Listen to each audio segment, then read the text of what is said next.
ਰਾਸ਼ਟਰਪਤੀ ਟਰੰਪ ਨੇ ਐਲਾਨ ਕੀਤਾ ਆ ਵੀ ਵੀਜ਼ਾ ਕ੍ਰੈਕਡਾਊਨ ਉਹ ਆ ਰਿਹਾ ਆ।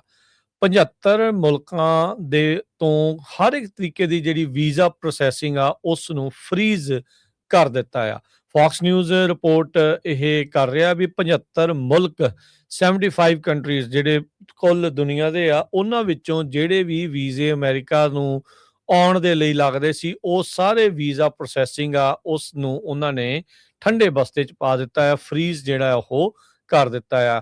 ਐਗਜ਼ੈਕਟਲੀ ਕਿਹੜੇ-ਕਿਹੜੇ ਮੁਲਕ ਆ ਇਹ ਅਜੇ ਜਿਹੜੇ ਪੂਰੀ ਲਿਸਟ ਸਾਹਮਣੇ ਨਹੀਂ ਆ, ਪਰ ਕੁਛ ਕੁ ਨਾਂ ਜਿਹੜੇ ਸਾਹਮਣੇ ਆਏ, ਜਿਹੜੀ ਇਹ ਫੌਕਸ ਨਿਊਜ਼ ਦੀ ਰਿਪੋਰਟ ਆ ਉਹਦੇ ਵਿੱਚ ਕਹਿੰਦੇ ਵੀ ਸਟੇਟ ਡਿਪਾਰਟਮੈਂਟ ਦਾ ਮੈਮੋ ਆ ਜਿਸ ਨੂੰ ਫੌਕਸ ਨਿਊਜ਼ ਵਾਲਿਆਂ ਨੇ ਦੇਖਿਆ ਤੇ ਉਹਨਾਂ ਨੇ ਕਾਉਂਸਲਰ ਆਫਿਸਰਸ ਨੂੰ ਕਹਿ ਦਿੱਤਾ ਆ ਵੀ ਨਵੇਂ ਜਿਹੜੇ ਇਸ ਐਗਜ਼ਿਸਟਿੰਗ ਲਾਅ ਦੇ ਅੰਡਰ ਇਹਨਾਂ ਮੁਲਕਾਂ ਦੇ ਸਾਰੇ ਵੀਜ਼ਾਜ਼ ਆ ਉਹ ਰਿਫਿਊਜ਼ ਕਰ ਦਿੱਤੇ ਜਾਣ ਹੁਣ ਤੇ ਇਹਨਾਂ ਨੂੰ ਰੀਅਸੈਸ ਕੀਤਾ ਜਾਵੇ, ਮੁੜ ਦੁਬਾਰਾ ਇੱਥੇ ਵਿਚਾਰ ਹੋਵੇ, ਸਕਰੀਨਿੰਗ ਹੋਵੇ, ਵੈਟਿੰਗ ਪ੍ਰੋਸੀਜਰ ਜਿਹੜੇ ਆ ਉਹ ਵਧਾਏ ਜਾਣ।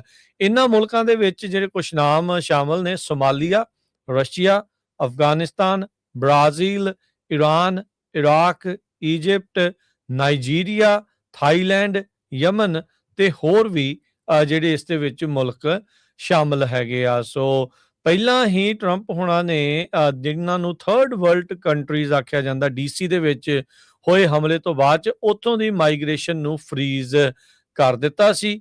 ਇਹ ਕਿਹਾ ਸੀਗਾ ਵੀ ਇਹਨਾਂ ਲੋਕਾਂ ਦੀ ਜਿਹੜੀ ਸਿਵਲਾਈਜੇਸ਼ਨ ਆ ਇਹ ਨਾਨ ਕੰਪੈਟੇਬਲ ਆ ਸਾਡੀ ਵੈਸਟਰਨ ਸਿਵਲਾਈਜੇਸ਼ਨ ਦੇ ਨਾਲ।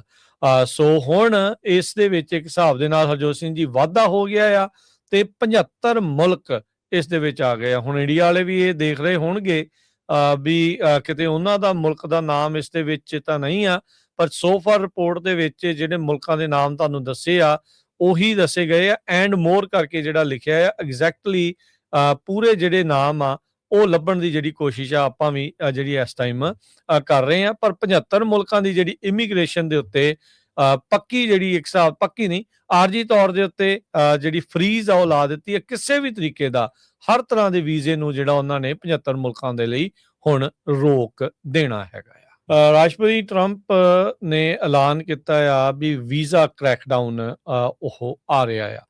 75 ਮੁਲਕਾਂ ਦੇ ਤੋਂ ਹਰ ਇੱਕ ਤਰੀਕੇ ਦੀ ਜਿਹੜੀ ਵੀਜ਼ਾ ਪ੍ਰੋਸੈਸਿੰਗ ਆ ਉਸ ਨੂੰ ਫ੍ਰੀਜ਼ ਕਰ ਦਿੱਤਾ ਆ। ਫੌਕਸ ਨਿਊਜ਼ ਰਿਪੋਰਟ ਇਹ ਕਰ ਰਿਹਾ ਵੀ 75 ਮੁਲਕ 75 ਕੰਟਰੀਜ਼ ਜਿਹੜੇ ਕੁੱਲ ਦੁਨੀਆ ਦੇ ਆ ਉਹਨਾਂ ਵਿੱਚੋਂ ਜਿਹੜੇ ਵੀ ਵੀਜ਼ੇ ਅਮਰੀਕਾ ਨੂੰ ਆਉਣ ਦੇ ਲਈ ਲੱਗਦੇ ਸੀ ਉਹ ਸਾਰੇ ਵੀਜ਼ਾ ਪ੍ਰੋਸੈਸਿੰਗ ਆ ਉਸ ਨੂੰ ਉਹਨਾਂ ਨੇ ਠੰਡੇ ਬਸਤੇ 'ਚ ਪਾ ਦਿੱਤਾ ਆ, ਫ੍ਰੀਜ਼ ਜਿਹੜਾ ਉਹ ਕਰ ਦਿੱਤਾ ਆ।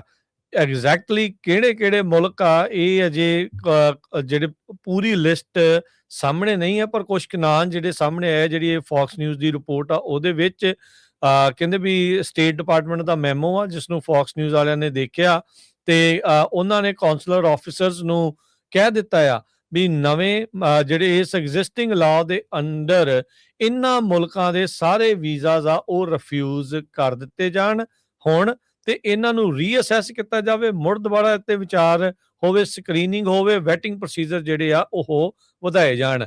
ਇਹਨਾਂ ਮੁਲਕਾਂ ਦੇ ਵਿੱਚ ਜਿਹੜੇ ਕੁਝ ਨਾਮ ਸ਼ਾਮਲ ਨੇ Somalia, Russia, Afghanistan, Brazil, Iran, Iraq, Egypt, Nigeria, Thailand, Yemen ਤੇ ਹੋਰ ਵੀ ਜਿਹੜੇ ਇਸ ਦੇ ਵਿੱਚ ਮੁਲਕ ਸ਼ਾਮਲ ਹੈਗੇ ਆ। ਸੋ ਪਹਿਲਾਂ ਹੀ ਟਰੰਪ ਹੋਣਾ ਨੇ ਜਿਨ੍ਹਾਂ ਨੂੰ ਥਰਡ ਵਰਲਡ ਕੰਟਰੀਜ਼ ਆਖਿਆ ਜਾਂਦਾ ਡੀਸੀ ਦੇ ਵਿੱਚ ਹੋਏ ਹਮਲੇ ਤੋਂ ਬਾਅਦ ਚ ਉੱਥੋਂ ਦੀ ਮਾਈਗ੍ਰੇਸ਼ਨ ਨੂੰ ਫ੍ਰੀਜ਼ ਕਰ ਦਿੱਤਾ ਸੀ।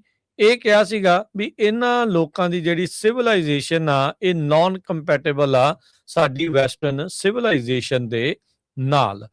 ਸੋ ਹੁਣ ਇਸ ਦੇ ਵਿੱਚ ਇੱਕ ਹਿਸਾਬ ਦੇ ਨਾਲ ਹਰਜੋਤ ਸਿੰਘ ਜੀ ਵਾਧਾ ਹੋ ਗਿਆ ਆ ਤੇ 75 ਮੁਲਕ ਇਸ ਦੇ ਵਿੱਚ ਆ ਗਏ ਆ। ਹੁਣ ਇੰਡੀਆ ਵਾਲੇ ਵੀ ਇਹ ਦੇਖ ਰਹੇ ਹੋਣਗੇ ਵੀ ਕਿਤੇ ਉਹਨਾਂ ਦਾ ਮੁਲਕ ਦਾ ਨਾਮ ਇਸ ਦੇ ਵਿੱਚ ਤਾਂ ਨਹੀਂ ਆ, ਪਰ ਸੋਫਾਰ ਰਿਪੋਰਟ ਦੇ ਵਿੱਚ ਜਿਹੜੇ ਮੁਲਕਾਂ ਦੇ ਨਾਮ ਤੁਹਾਨੂੰ ਦੱਸੇ ਆ ਉਹੀ ਦੱਸੇ ਗਏ ਆ। ਐਂਡ ਮੋਰ ਕਰਕੇ ਜਿਹੜਾ ਲਿਖਿਆ ਆ ਐਗਜ਼ੈਕਟਲੀ ਪੂਰੇ ਜਿਹੜੇ ਨਾਮ ਆ ਉਹ ਲੱਭਣ ਦੀ ਜਿਹੜੀ ਕੋਸ਼ਿਸ਼ ਆ ਆਪਾਂ ਵੀ ਜਿਹੜੀ ਇਸ ਟਾਈਮ ਕਰ ਰਹੇ ਆ। ਪਰ 75 ਮੁਲਕਾਂ ਦੀ ਜਿਹੜੀ ਇਮੀਗ੍ਰੇਸ਼ਨ ਦੇ ਉੱਤੇ ਪੱਕੀ ਜਿਹੜੀ ਇੱਕ ਹਿਸਾਬ ਪੱਕੀ ਨਹੀਂ ਆਰਜੀ ਤੌਰ ਦੇ ਉੱਤੇ ਜਿਹੜੀ ਫ੍ਰੀਜ਼ ਆ ਉਹ ਲਾ ਦਿੱਤੀ ਹੈ। ਕਿਸੇ ਵੀ ਤਰੀਕੇ ਦਾ ਹਰ ਤਰ੍ਹਾਂ ਦੇ ਵੀਜ਼ੇ ਨੂੰ ਜਿਹੜਾ ਉਹਨਾਂ ਨੇ 75 ਮੁਲਕਾਂ ਦੇ ਲਈ ਹੁਣ ਰੋਕ ਦੇਣਾ ਹੈਗਾ ਆ।